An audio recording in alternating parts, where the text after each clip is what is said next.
Hello everyone and welcome back to my channel. Today we are going to talk about Taekwondo and mental health, mostly the mental effect of one practicing Taekwondo. As you know, Taekwondo is a martial art that implies a specific, special way of thinking and living, and particularly insisting in a moral civilization and generating the power for justice. This is part of the Taekwondo oath and the tenets of Taekwondo as well. I made a video about that too, so you can click here or here to check that one out. Taekwondo is also one of the best means for you and for everyone to learn and develop and enhance your emotional, psychological, physiological characteristics that will enable you to grow as a person, regardless of age or gender or societal status or anything like that. You can effectively learn and get better. In Taekwondo, as you know, every move, every technique is scientifically and specifically designed to have a purpose. Nothing is there to just, that doesn't have a purpose. Everything has a purpose. And a really wise and skillful instructor can help you to understand it and develop all of the students' skills and their belief that success is possible for anyone if you put in the work. Because hard work always pays off. Martial arts is one of those things that you can put in something and you get back exactly that much. What do I mean by that? So if you are thinking about, for example, I want to do sparring or I want to do patterns, but you don't do it, you're not going to get better at sparring or patterns. That's what my master used to say. You can talk about Taekwondo, which is good because it stimulates your brain, but you also have to do. Just do it. And when you're doing it, you're getting into a flow state that will help you to develop. And when you successfully do something, you successfully learn a new pattern, and you keep doing that pattern, you're going to get better at it. But if you never practice a pattern, you're not going to get better at it. So this constant repetition that teaches you to be patient with yourself, and just give yourself time to learn and practice and repeat again and again. And that will resolve and overcome any type of anxiety, difficulty, and it gives you a tremendous power that you know that your body can do something and that you put your mind to it and then you learn it. This gives you a self-confidence. But this self-confidence doesn't just happen in the dojo when you do Taekwondo. When you meet someone or a situation or a place, that self-confidence will translate into those areas of your life. So if you're in school or at work or doing anything else, just walking on the street, that self-confidence that you reached because of doing Taekwondo in the dojo, that will transform and carries you through your life. Sparring teaches you to be more humble, humility, because there's always going to be somebody who is better than you, but that's the only thing that happens in real life. You're not fighting people who are quote-unquote worse than you. That's not very honorable. You're always finding somebody who you can spar with. I'm not talking about, life or death fights or self-defense, just sparring. It teaches you humility, courage, makes you alert because you have to pay attention to your partner, accuracy because again, you don't want to hurt each other, you want to teach each other during a sparring match. Because you can teach each other, you can adapt. So adaptability is also one of the things that you can learn, as well as self-control. When you're doing patterns, you're also getting into a flow. At least for me, I do remember that in the very beginning when I was doing patterns, I didn't like them very much. But later on, when I actually understood what a pattern is, and each pattern in Taekwondo, all 24 of them, has a specific style to it and a specific feeling, and then I just got into the flow. And I remember the first time when I felt that I'm really in balance, that my coordination is so much better, my flexibility, and there was this state of grace that I felt that, oh, I'm enjoying this. And this also happens when you're doing the fundamental exercises, because you have to develop a precision, and that teaches you the method, the principle, the purpose, and eventually, down the line, the training permeates every conscious and subconscious action of your daily life. So not only inside the dojang again, but your whole life. Perhaps in some way, when somebody's doing taekwondo and you get a really good teacher who is guiding you, a very good qualified master, that serves as an aid for all the people who might be insecure or weak, not just their body but their mind.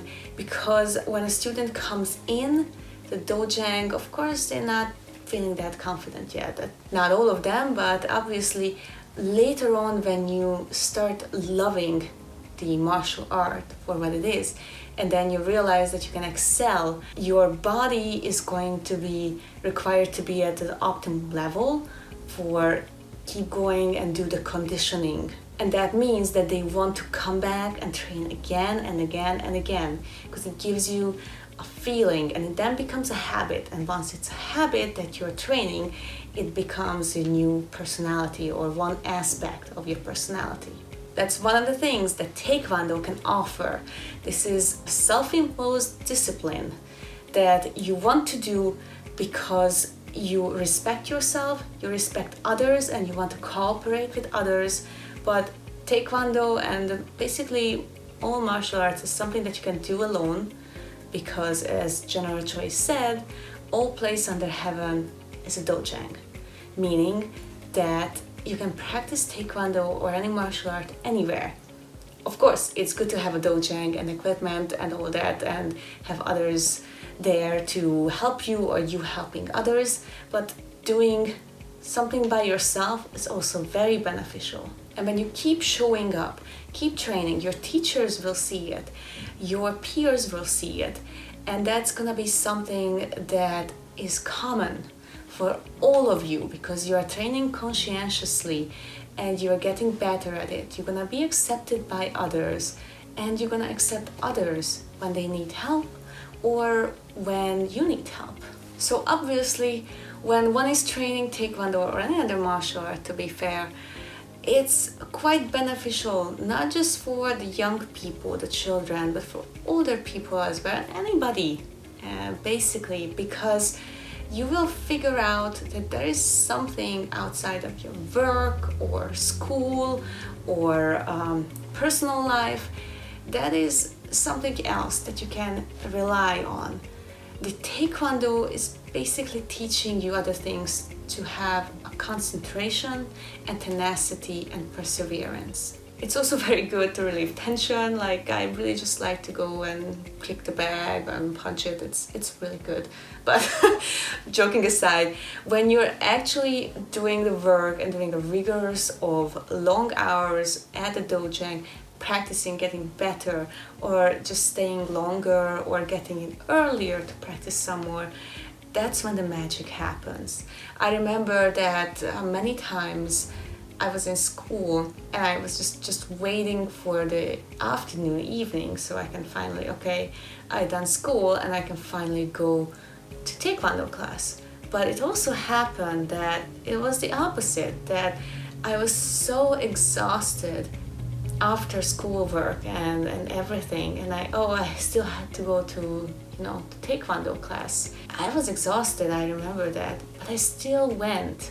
There was one time when I did not, and then I felt like really bad afterwards, because you have to remind yourself, at least that's for me, that when you pull yourself together and you actually go and do something that you love, and you will feel so much better. Every time I do Taekwondo, I just feel so much better. So after that one time, I think I was 13, 14 years old, I didn't go to Taekwondo class because I was like, nah, I don't do it. I was looking at the clock later on, I was like, oh, My friends are probably, practicing, and I should be there, and I felt really bad. And then I promised myself that I'm going to show up no matter how I feel, because I know that after that I will feel so much better. And every session of the training, it refreshes me, it gives me a kind of calm that is not really comparable to anything else. It just clears my mind and permitting myself once again to focus my energies on completely studying and just being myself and just persevering and concentrating. Of course, you have to have breaks during the classes. You can't just be doing long hours of training, because that is also something that can reverse and it can make you lethargic or distracted, and that's not a very good thing. If you have a club or teaching others, you have to figure out when to have shorter breaks so the students can relax a little bit, clear their minds, and do something completely different. So when you were practicing the patterns, then okay, there's a small break, let's do some sparring. So one of the things that as instructors also have to make sure is that even though the students are preparing themselves to make sure that their body is well conditioned and their minds and their spirits are also conditioned and well taken care of, because you don't want to have students who are just brutal and just using their force instead of actually thinking or feeling. So it's very important that if you're an instructor to teach the Taekwondo tenets, teach the oath, and to lead by example. I think that's the most important thing. That's what my master did. When you lead by example, you show that what kind of club you are presenting, and those types of people who agree with what you are teaching are going to come and join you. So that's why Taekwondo has so many followers, because people agree not with only the physical aspects of Taekwondo, but with the mental and spiritual aspects as well. I would like to close this video with the Taekwondo oath, and especially the last two of the oath, which is I shall be a champion of freedom and justice, and I shall build a more peaceful world. The fact that General Choi has included those two sentences in the oath, he believed in that Taekwondo as a martial art, as an art form, can bring something to people that with that they can build a more peaceful world.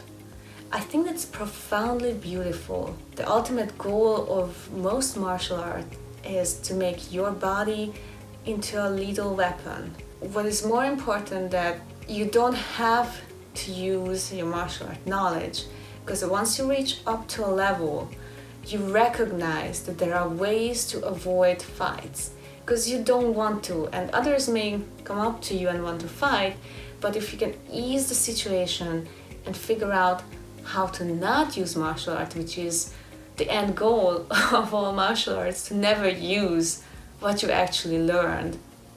This is also very profound, I think. So that's one of the most important things about the mental aspects as well. The Taekwondo calms you, and it gives you a sort of spiritual experience if you are open to it. Thank you so much for watching this video. If you enjoyed it, please give me a thumbs up, and don't forget to subscribe for this channel for more videos.